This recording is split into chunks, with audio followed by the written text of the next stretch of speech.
I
love meditation because it's wonderful and made me feel really good. You can feel it I too. like meditation. Like when I feel bad, it makes me feel good, and I think it's good for me. This? What this?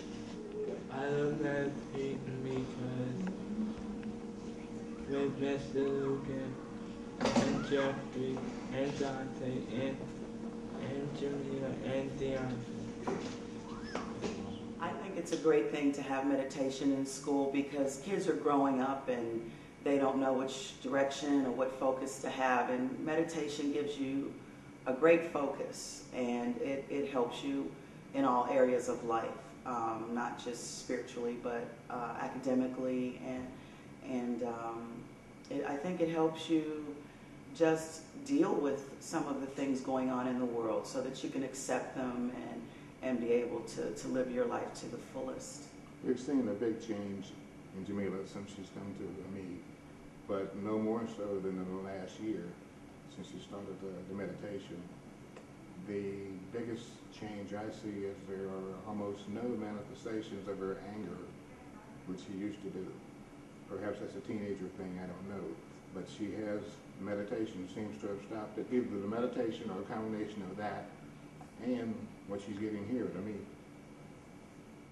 A student of yours who I also see in a mental health clinic, a teenage boy whose family I've seen and known for several years and seen off and on. And he, in the mental health system, this young man would be diagnosed in the autism spectrum. And I know he carries some other diagnoses that affect his learning as well that you would be more familiar with.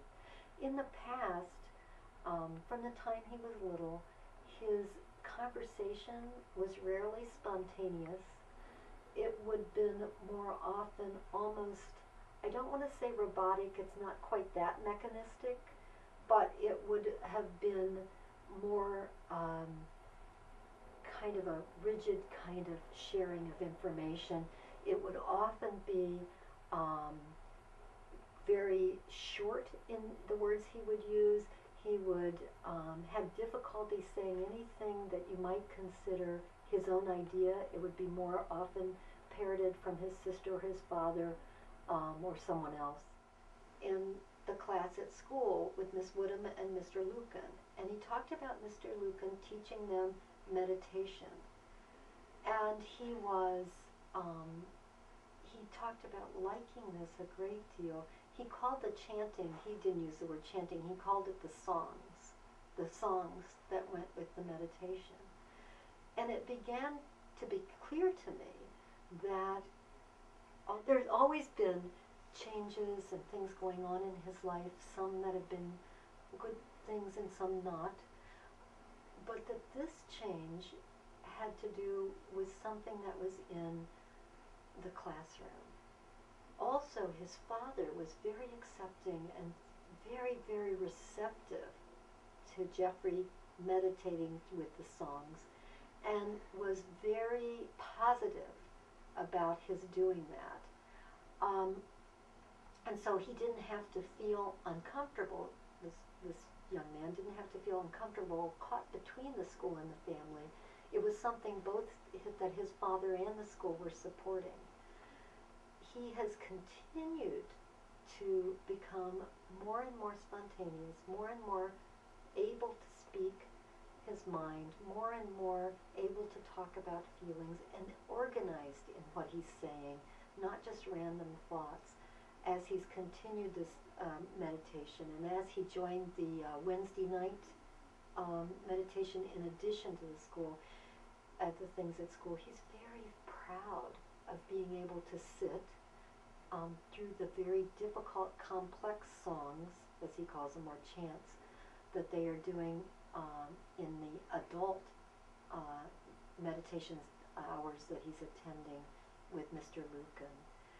And so I'm seeing just a marked change, and that this change, I feel, in large part, certainly it has to do with the classroom he's in, the trust he has in Miss Woodham, the trust he has in Mr. Lucan, their interest in him, and in addition, within that trusting relationship, the introduction of this meditation has been, as I said before, a very dramatic and very wonderful change. His father would agree. In addition to the things that I mentioned before, the trusting relationship and the interest in Jeffrey, is the introduction to the meditation, and that meditation then having a truly profound effect on his ability to communicate, on his ability to have some social skills that he might not have been able to evolve otherwise. And his father would agree with me about that.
you.